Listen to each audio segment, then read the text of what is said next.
the safe space. In the first episode, we talked about something most people never hear enough. You are not broken. You are just experiencing a nervous system that's been pushed too hard for too long and is now overreacting to things that aren't dangerous. What you're feeling is intense, yes, but also very common, and it can heal. Today we're going deeper. We are going to look at the core of what keeps anxiety alive. Because once you understand this part, things start to shift considerably. Let's start with a quote from Dr. Claire Wicks. She said, "It's not the first fear that does the harm, but the second." At first, that might sound abstract, but this idea of the first fear and second fear is the heart of recovery. Let me explain this. So what's the first fear? First fear is automatic. It's physical. It's that jolt of adrenaline, the racing heart, the tight chest, the shaky legs, the knot in your stomach. It's just your nervous system reacting without your permission. Your body has sensed threat and it responds instantly, powerfully. You don't choose this, you don't control it, and most importantly, you don't need to stop it.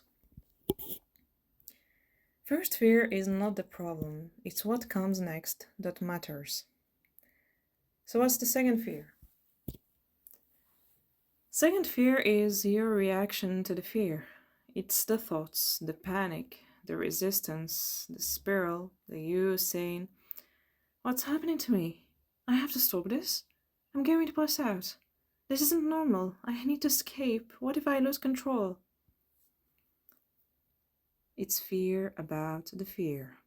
And that's where adrenaline spikes again and the cycle locks in. Your body was already on alert, but now your mind confirms the emergency and your system goes into fully panic mode. The fear keeps feeding itself and you feel trapped inside it. Imagine a hurricane. You are inside the hurricane. And here is what's empowering about this.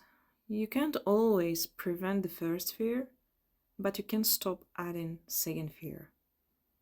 You can interrupt the cycle, not by force, but by responding differently when fear shows up. This is the real work of healing. So let's walk through a moment in real life. Imagine you're in a cafe. You feel some strange flutter in your chest. Your breath shortens. That's first fear. It's adrenaline, and it rises just like a wave. Now pause. Usually your mind would panic. Oh no, what's happening? I need to get out of here. That's second fear. That's what we want to let go of.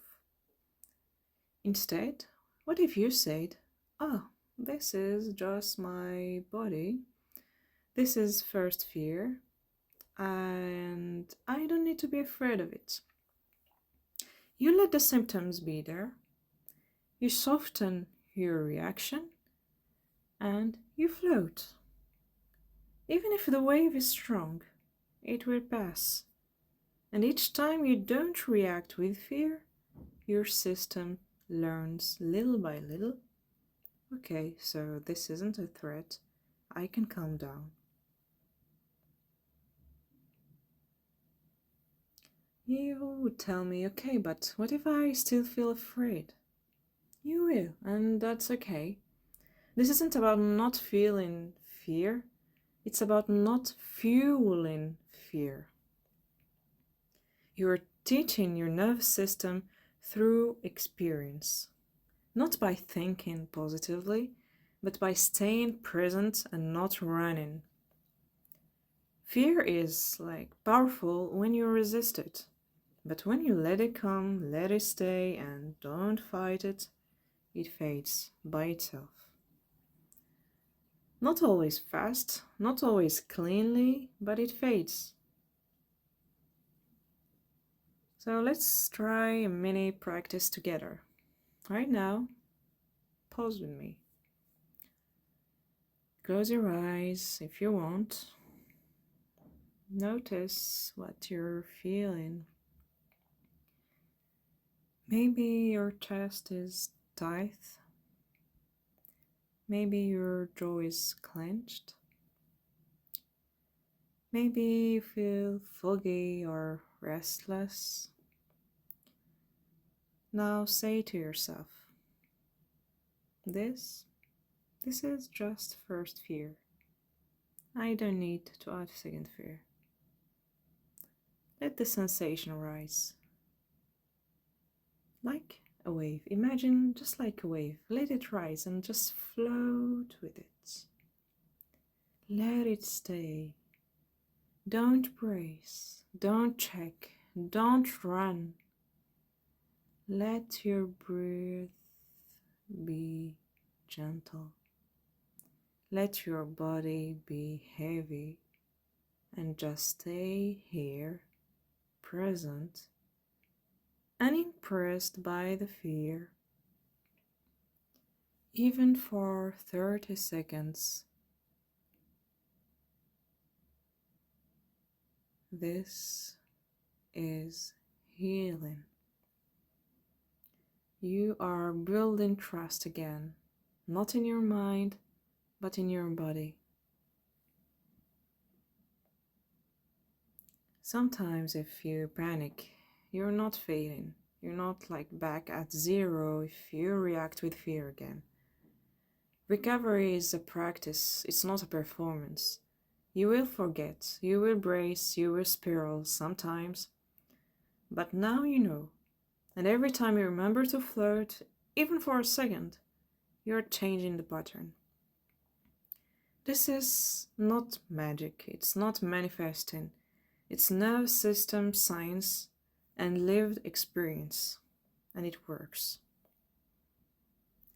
So in our next episode, we'll talk about floating, not as an idea, but as a real physical and mental act.